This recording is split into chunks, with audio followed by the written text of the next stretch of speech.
నేను ఇక్కడ ఉండలేననిపిస్తోంది. అయినా నేను ఇక్కడ ఉండటానికి కారణమే లేదు. అందుకే నేను తిరిగి ఇక్కడ నుంచి మా ఇంటికి ముంబైకి వెళ్తాను. అలాగే బాబు, నీకు ఇష్టం అయితే వెళ్ళు.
ఏం చేస్తున్నారు మీరు? నా బ్యాగ్ ఎందుకు సర్దుతున్నారు? నిన్ను నీ వస్తువులతో సహా ఇంట్లో నుండి బయటికి విసిరేయడానికి. అలాగా, నాకు ఇప్పుడు అర్థమైంది. ప్రాపర్టీ అమ్ముకునే సమయం వచ్చేసరికి నన్ను అడ్డు తొలగించుకోవాలని చూస్తున్నారు. ఒక విషయం, నేను తనుజులా పిచ్చిదాన్ని కాను. మీ ఇద్దరు కలిసి నన్ను పిచ్చిదాన్ని చేయాలని చూస్తే నేను ఊరుకోను. అపరంజిత, నిన్ను నాతో మర్యాదగా మాట్లాడు. అమర్యాదగా నువ్వు మాట్లాడుతున్నావు. చూడు, ఈ ఇంట్లో నా కూతురు చనిపోయింది, నువ్వేమో డబ్బు గురించి ఆలోచిస్తున్నావు. నీ మైండ్ పని చేయట్లేదా ఏంటి? నాది కాదు, నీ మైండే పని చేయట్లేదు. అందుకే నా ఆస్తి కాజేయాలని చూస్తున్నా. నోరు మూసుకునుండు. సిగ్గులేందానా, రాఖీ చితి మంటలు ఇంకా చల్లారుండవు, అప్పుడే నువ్వు డబ్బు గురించి మాట్లాడుతున్నావు. రాఖీ చావునట్టు పెట్టుకుని నన్ను ఎన్నాళ్ళు పిచ్చిదాన్ని చేస్తారు? చాలు, రాఖీ గురించి ఒక్క మాట మాట్లాడడానికి వీల్లేదు. రాఖీ కేవలం నీ వల్లే చనిపోయింది, నువ్వే తను చంపావు. నేను చంపలేదు, ఆ రాక్షసుడిని చంపాడు. అవును, నేను అక్కడే ఉన్నాను. నాకు అప్పుడు తెలీదు. అందరి దృష్టిలో చనిపోయిన రాఖీ అక్కడికి అకస్మాత్తుగా ఎలా వచ్చిందో తెలీదు. ఈ రోజు వరకు తను ఎక్కడుందో కూడా నాకు తెలీదు. బాగుంది, రాఖీ ఎక్కడుందో నీకు తెలీదు? లేదు, నాకు నిజంగా తెలీదు. తను రాక్షస మందిరంలో దాక్కుందనుకున్నాను. రాఖీ ఎక్కడుందో నాకు తెలుసు, కానీ తను నా స్థానంలో ఎవరు పెట్టుంటారు, తనను ఎవరు కాపాడుంటారో తెలీదు. అసలు ఎవరు కాపాడారు? మమ్మల్ని పిచ్చి వాళ్ళు చేసే ప్రయత్నం చేయకు. నీకు అన్ని విషయాలు తెలుసని నాకు తెలుసు. ఈ క్షణమే నేను జైలుకి పంపించగలను. ఎందుకంటే నీ కారణంగానే ఈ రోజు నా కూతురు చనిపోయింది. అవును, నా కారణంగా ఒకరు చనిపోయారు. అదెవరో తెలుసా? ఆ బ్రహ్మ రాక్షసుడు. వాడిని ఈ రోజు వరకు నువ్వు చంపలేకపోయావు, నేను చంపగలను. చంపావు, కానీ నా కూతుర్ని పడంగా పెట్టావు. తనని ఒక బలి పశువు చేశావు. లేదు, నేను చేయలేదు. ఏది చేసినా బ్రహ్మ రాక్షసుడి చేశాడు. అబద్ధం, అంత అబద్ధం. రాఖీ ఎక్కడ ఉందో నీకు ముందే తెలిసింది, తను ప్రాణాలతో ఉందని కూడా తెలిసింది. మరి ఈ విషయం మాకెందుకు చెప్పలేదు? ఆఫ్ కోర్స్, బ్రహ్మ రాక్షసుడు నా ముందు నిలబడి నాకు ఫోన్ చేసుకునే అవకాశం ఇస్తాడు. మరి ఎలా మాట్లాడుతుందో చూడండి. నువ్వు అబద్ధం చెప్తున్నావు, కానీ నీ అబద్ధాలు ఇప్పుడు ఇక్కడ నడవు. నువ్వు ఏడ్చి ఏడ్చి ఊళ్ళో వాళ్ళందరినీ అండగా తెచ్చుకో. ప్రతి ఒక్కరికి అందరికి నీ కథలు చెప్పుకో. నేను నమ్మటానికి ఎవరూ సిద్ధంగా ఉండరు. ఇక్కడ అందరూ ఒకటే చెప్తారు, మా రాఖీని చంపింది నువ్వే అని. నువ్వే హత్య చేశావు, హంతకరాలు నువ్వు ఈ ఊర్లో ఉండడానికి వీలేదు. చాలా ఎక్కువ మాట్లాడుతున్నావు. నువ్వు ఇంకొక మాట మాట్లాడావంటే ఊరుకునేదే ఉండదు. నిజానికి రాఖీ చావు నువ్వు ఆ రోజే నిర్ణయించావు. తన నీ ఊరికి కొత్త పెళ్లి కూతుర్ని చేయడానికి తీసుకొచ్చినప్పుడే నిర్ణయించుకున్నావు. నాకు తెలుసు ఇక్కడ పెళ్లి కూతుర్ని చేయడానికి అంతా భయపడతారు. అయినా కూడా నువ్వు నీ కూతుర్ని ఇక్కడికి తీసుకుని వచ్చావు. అది ఎందుకు? డబ్బు కోసం కదా. కానీ ఇప్పుడు నువ్వు నాకు దురాశ అంటున్నావా? అవును, దురాశ ఉంది. నాకు డబ్బు మీద దురాశ ఉంది. ఎందుకంటే అందులో నా భాగం ఉంది. నా భాగం నేను తీసుకోకుండా నేను ఈ ఊరు వదిలి వెళ్ళను. దానికోసం నేను ఏది చేయడానికైనా సిద్ధమే. గుర్తుంచుకో.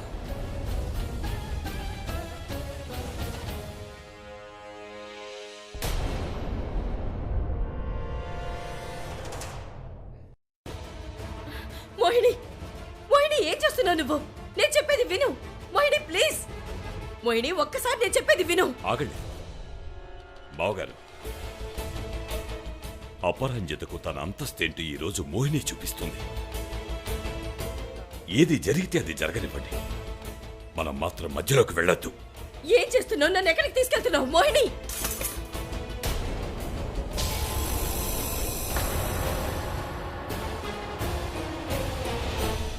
కింద పడేసి నాశనం చేశావు కదా, ఇదే విధంగా నా కూతురు జీవితాన్ని కూడా నాశనం చేశావు. నిన్ను అమ్మలా భావించింది. అమ్మ అంటే జన్మనిస్తుంది. కానీ నువ్వు నా కూతురు ప్రాణాలు తీసుకున్నావు. నా కూతుర్ని చంపిన వాళ్ళకి ఇంట్లో ఎలాంటి స్థానం లేదు. వెళ్ళిక్కడి నుంచి. మోహిని, మోహిని, నేను చెప్పేది కొంచెం విను. తన్ని చంపింది బ్రహ్మరాక్షసుడు. నేనప్పుడు రాఖిని కాపాడే ప్రయత్నం చేశాను. ఒకవేళ నీకు నమ్మకం కుదరకపోతే ఋషభ్ని అడుగు. ఋషభ్, చూడు. ఋషభ్, నువ్వే చూసావు కదా ఆ బ్రహ్మరాక్షసుడు నా మీద, రాఖీ మీద ఎలా దాడి చేశాడో. నేను అక్కడ రాఖీని కాపాడటానికి ప్రయత్నం చేశాను. నువ్వు చూసావు. ప్లీజ్ నువ్వైనా చెప్పు రిషబ్, ప్లీజ్. రాఖీ బతికే ఉంది. ఆ విషయం నాకెందుకు చెప్పలేదు?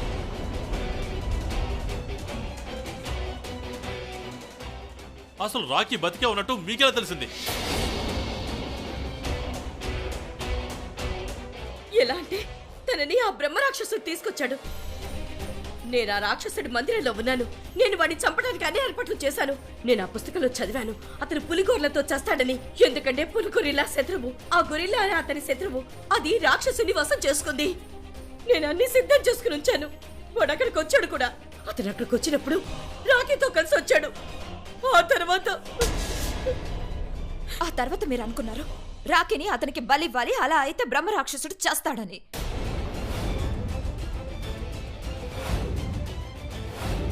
నార్మల్,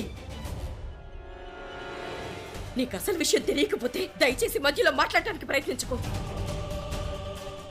అసలు ఇదంతా నీ వల్లే జరిగింది. నువ్వు ఒకవేళ రిషబ్ని సపోర్ట్ చేసి ఉంటే తను నాతో వచ్చేవాడు. ఇదంతా జరిగేది కాదు. మోహిని, నిజానికి రిషబ్ నాతో రావాలి, కానీ తను రాలేకపోయాడు. ఎందుకంటే తను రిషబ్ని సపోర్ట్ చేయలేదు. తను రిషబ్ని సపోర్ట్ చేస్తుంటే అప్పుడు ఇదంతా జరిగేది కాదు. నన్ను నమ్ము. చూడు, రాఖీ చనిపోవటానికి కారణం ఈ అమ్మాయే.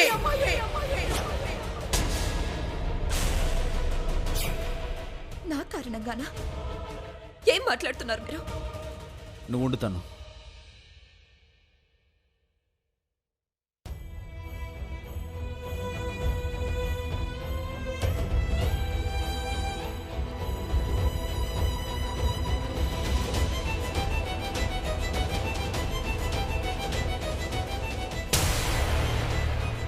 ఆ అమ్మాయి ఎలాంటిదో మీకు తెలీదు. తను ఎలాంటిదో నేను మీకు చెప్తాను. తను ఒక గొప్ప అమ్మాయి. రాఖీకి న్యాయం చేయడానికి, ఆ రాక్షసుడిని బయటికి రప్పించడానికి ఒక్కసారి కాదు చాలాసార్లు తన జీవితాన్ని పణంగా పెట్టింది.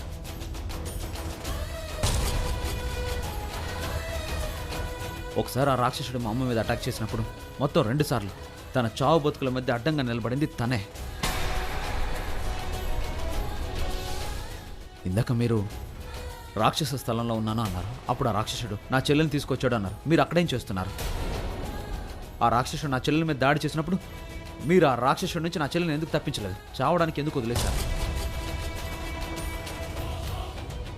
ఆ రాక్షస స్థానంలో నేను తనుజ ఉండుంటే అప్పుడు ఆ రాక్షసుడు నా చెల్లెల మీద దాడి చేస్తుంటే అప్పుడు తను చనిపోయి ఉండేది. రాఖీకి ఏమి కానిచ్చేది కాదు. కానీ మీరు తన అపరంజిత ఆంటీ కదా, రాఖీ మిమ్మల్ని తల్లిగా భావించేది. అయినా మీరు ఆ రాక్షసుడి బారిన తను వదిలేశారు. రిషబ్ సరిగా చెప్పాడు. నాకు కూడా పూర్తి నమ్మకం ఉంది. ఒకవేళ అక్కడ తనూజ ఉండుంటే నా రాఖీని చనిపోనిచ్చేది కాదు. తన గురించి కూడా ఆలోచించుకోకుండా రాఖీ ప్రాణాలు కాపాడేది. ఆ రాక్షసుని బయటికి రప్పించడానికి రిషబ్ ని పెళ్లి చేసుకుంది. అప్పుడు కూడా తన గురించి ఆలోచించుకోలేదు. పెళ్లి కూతురుగా అలంకరించుకోవాల్సి వచ్చినప్పుడు తన గురించి అప్పుడు కూడా ఆలోచించుకోలేదు. కానీ నువ్వు రాఖీ చనిపోతుంటే నిలబడి చూస్తూ ఉన్నావు. తను బ్రతికి ఉందని ఒక్కసారి కూడా నాతో చెప్పాలనిపించలేదా? నేను అనవసరంగా వీళ్ళిద్దరిని తిడుతూ వచ్చాను.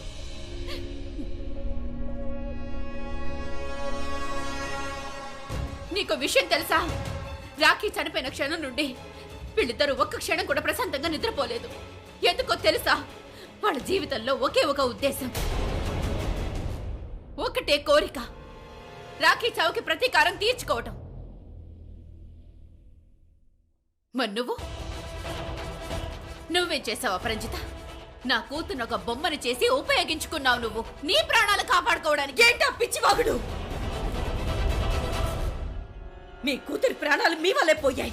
తనకి పెళ్లి చేయడానికి ఇక్కడికి ఈ ఊరికి తీసుకొచ్చారు. తన పెళ్ళైతే చేయలేదు, కానీ మీరు తన డెత్ సర్టిఫికెట్ మీద సైన్ ఎందుకు చేశారు చెప్పండి? కేవలం డబ్బు కోసమే. చాలు. మీ కారణంగా మా చెల్లెలు చనిపోయింది, కానీ మీరు ఇక్కడ నిలబడి నోటుకొచ్చినట్టు మాట్లాడుతున్నారు. మీరు 1,00,000 సార్లు అరవండి, గోల చేయండి, అయినా మీరు చేసిన తప్పు దాగదా ప్రజత అంటే మీరు రాఖీని ఎందుకు కాపాడలేదని మీ మీద వేలెత్తి చూపడం జరుగుతుంది. మీరు రిషబ్ కన్నా నాకన్నా మాలో ఎవరికైనా ఫోన్ చేసి ఉండాల్సింది. కానీ ఎందుకు చేయలేదు? మీరు రాఖీ చనిపోతున్నా చూస్తూ వదిలేశారు. మీరు మాత్రం తప్పించుకున్నారు. చనిపోయింది ఎవరు? తను. పాపం నా రాఖీ చనిపోయింది. అపరంజిత అంటే మీకు ఒకటి తెలుసా? ఒకరోజు హాస్పిటల్లో ఆ రాక్షసుడు మిమ్మల్ని పట్టుకున్నాడు, గుర్తుందా? ఆ టైంలో ఎవరు రాకుండా మీరు రాఖీని వదిలేసినట్టు మేము కూడా మిమ్మల్ని వదిలేస్తుంటే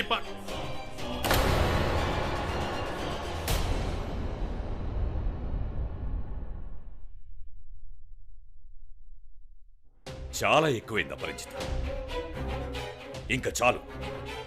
చూడు అపరంజిత, నీకెలా అనిపిస్తాలా అనుకో. మేము ఇప్పుడిక్కడ మా కూతురు రాఖీ చనిపోయిందని మేము బాధపడుతున్నాం. మేము దుఃఖంలో ఉన్నాం. దయచేసి వెళ్ళు. మీకు నమస్కారం చేస్తున్నాను. వెళ్ళిపో ఇక్కడి నుండి. Just leave. రిషబ్, మీరంతా ఏం మాట్లాడుతున్నారు? రిషబ్ చూడు, నువ్వేం మాట్లాడవేంటి? నువ్వెందుకు మౌనంగా ఉన్నావు రిషబ్? దయచేసి ఏదైనా మాట్లాడు ప్లీజ్ రిషబ్. నేను మాట్లాడడం వల్ల నా చెల్లెలు తిరిగి వస్తుందా చెప్పండి. వెళ్ళండి ప్లీజ్. నాకు విషయం అర్థం కావడం లేదు. మీరందరూ ఇప్పుడు కూడా అంత మర్యాదగా ఎందుకు మాట్లాడుతున్నారు తనతో? తనని మెడపట్టి ఇచ్చి బయటకు పంపించాలి. వెళ్ళి ఇక్కడి నుంచి. వెళ్ళి నా ఇంట్లో నుంచి వెళ్ళిపో. వెళ్తాను. వెళ్ళు. వెళ్ళు ఇక్కడి నుంచి. వెళ్ళు. మోహిని,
రిషి రిషి టవల్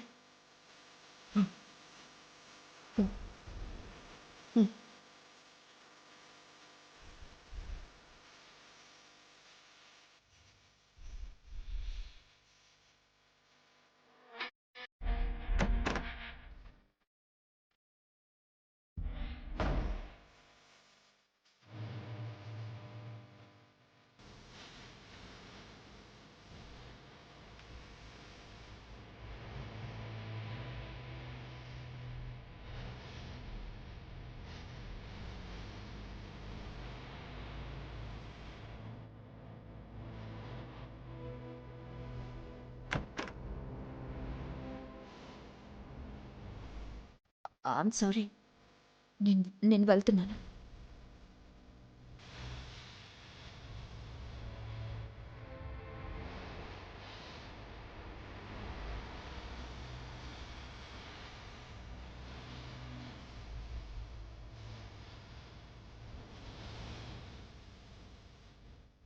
నా చెల్లెలు బతికే ఉంది, కానీ నేను తెలుసుకోలేకపోయాను. ఎవరి సేవనో నా చెల్లెల సేవ అనుకొని తీసుకొచ్చాను. నేను ఎందుకని తెలుసుకోలేకపోయాను. రిషి, ఇందులో నీ తప్పేం లేదు. నిజానికి మేమందరం కూడా అదే అనుకున్నాం. రాఖీ చనిపోయిందని.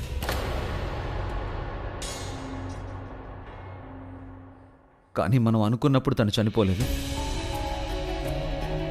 నా చెల్లెలు ఇప్పుడు చనిపోయింది. నాకు తెలుసు రిషి, అప్రంజిత్ ఆంటీ ఏదో దాస్తున్నారని నాకు ముందే తెలుసు. ఆ రోజు నేను ఆవిడ ఫోటోని ఆ హవేలీలో చూశాను. ఓకే, నీకు అన్నీ తెలుసు, నాకేం తెలీదు. ఓకే, హవేలీలో ఫోటో చూడడానికి నేను వచ్చాను కదా, అక్కడ తెలీదు. ఆ రాక్షసుడు అప్పటికే దాన్ని చింపేసడానికి నేనేం చేయను. నిజమే రిషి, నేను చెప్పాను అప్పుడు. రిషి, నీకు గుర్తుందా, ఒకరోజు అందరి ముందు అప్రంజిత్ ఆంటీ మీరు ఎందుకు అబద్ధం చెప్తున్నారు, ఈ ఊరికి అంతకు ముందు కూడా మీరు వచ్చారు అన్నారు. ఓకే, నీకు అన్నీ తెలుసు, కానీ నాకేమీ తెలీదు. నాకేమీ తెలీదు, నాదే తప్పు. నీ మాటలు నమ్మకుండా నేను చాలా తప్పు చేశాను, సరేనా? ఇదే కదా నువ్వు చెప్పాలనుకున్నా? ఇలా వాదించుకోవడానికి ఇదే నా సమయం? రిషి, లేదు, నువ్వు తప్పుగా అనుకుంటున్నావు. నా ఉద్దేశం నిజంగా అది కాదు. మరి నీ ఉద్దేశం ఏంటి? నువ్వే చెప్పు. చూడతాను. ఇప్పుడు ఈ అనవసరమైన టాపిక్ వద్దాం. అది కాదు రిషి, నువ్వేం మాట్లాడుతున్నావో నాకు అర్థం కావట్లేదు. నువ్వేం మాట్లాడుతున్నావు? ఏం చెప్పాలనుకుంటున్నావు? నేను ఒక ఎదవనని తప్పుగా మాట్లాడతాను కదా. నీకు అప్పు ఆంటీ గురించి అన్నీ తెలుసు. నేను నీ మాట వినకుండా తప్పు చేశాను. ఇదే చెప్పాలనుకున్నావు కదా. నేను ఎదవని, కానీ నువ్వు త్యాగమూర్తి, మహాత్మురాలు. సంతోషంగా ఉన్నా. చాలా ఆపు రిషి. రాఖీతో నాకు ఒక బంధం ఉంది. ఏం బంధం ఉంది మీ ఇద్దరికి? ఏం బంధం? తను నా చెల్లెలు, మాది రక్త సంబంధం. మరి నీకేం బంధం ఉంది? నువ్వు అలా ఇలా అనగలుగుతున్నావు రిషి? తనని చంపిన వ్యక్తిని పట్టుకోవడానికి నేను చేయాల్సిందంతా చేశాను. చివరికి తనని చంపిన వ్యక్తిని పట్టుకున్నాను కూడా. కానీ నేను నిరూపించలేకపోయాను, సాక్ష్యాన్ని తీసుకురాలేకపోయాను. అది కూడా మీ తేలేకపోయాను కదా, సాక్ష్యాన్ని తేలేకపోయాను కదా. మౌనంగా ఉండు. నువ్వు నా మీద నిందలు ఎక్కుతాను. నన్నేమీ అనడానికి వెళ్ళేది ఇంకేం రిషి, నువ్వు అప్సెట్ గా ఉన్నావని నాకు తెలుసు, కానీ నన్ను ఇలా నిందించుకు. నాతో ఈ విధంగా మాట్లాడు. నువ్వు మాట్లాడుతున్నది ఏంటి? ఏమన్నావు నువ్వు? నింద నువ్వు వేస్తున్నావు. అసలు నీకేమైంది రిషి? నువ్వేం మాట్లాడుతున్నావో నాకేం అర్థం కావట్లేదు. దయచేసి నాకు ఎక్కువగా మాట్లాడుతాను. నువ్వు ఇక్కడికి ఎందుకు వచ్చావు? నిన్ను నువ్వు మహాత్మురాలుగా నిరూపించుకోవడానికి కదా. ఇందుకే కదా వచ్చావు. మంచిదే, నువ్వు మహాత్మురాలు, నేను ఏదో అని. నాకేమీ తెలియదు. హ్యాపీయా? నీ సహాయం నాకొద్దు. నీ సహాయం కావాలని నేను ఎప్పుడు నిన్ను అడగను. Stop it. ఇక ఆపు. ఇప్పుడు నేను మాట్లాడతాను. ఒక్కసారి కాదు, నేను చాలా సార్లు చెప్పే ప్రయత్నం చేశాను, కానీ నువ్వే నమ్మలేదు. నువ్వు అపరంజిత్ ఆంటీని నమ్మావు. నన్ను చచ్చిపోమని తన చేతులకు అప్పగించావు. నన్ను మోసం చేసావు, పైగా అబద్ధం చెప్పావు నువ్వు. తను నేను నిన్ను చెప్పు. సరే అయితే నేను చేసిన తప్పే. ఓకే ఓకే, తప్పు చేసావు కదా, మరి నీ తప్పు నువ్వే ఒప్పుకో. అనవసరంగా నా మీద నిందలు వేయకు. నువ్వు నన్ను వదిలించుకోవాలనుకున్నావు కదా. నీకు బాగా తెలుసు రిషి, ఇక్కడ ఉండాలనుకుంటున్నానని, నిజాన్ని నిరూపించాలనుకుంటున్నానని కూడా నీకు తెలుసు. అలాగే ఈ విషయాన్ని నువ్వెప్పటికీ గుర్తుంచుకోవాల్సిన అవసరం నాకు లేదు. నేను ఏ విషయాన్ని గుర్తుంచుకోను. ఈ ఊరు, ఇక్కడ విషయాలు నాకేమీ వద్దు. ఇక్కడ జరిగినవన్నీ మర్చిపోవాలనుకున్నాను.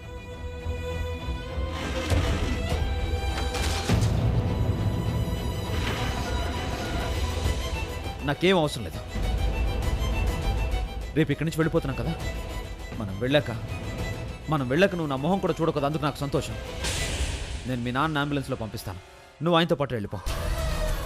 మనం ఈ పెళ్లి రాఖీ కోసం చేసుకున్నాం కదా, తనే ఈ లోకంలో లేదు. తనే లేనప్పుడు ఈ పెళ్ళి ఎందుకు? మన ఈ నకిలీ పెళ్లి, ఈ ఊరు అన్నీ అయిపోయాయి. వెళ్ళు, నీ జీవితాన్ని సంతోషంగా జీవించి వెళ్ళు.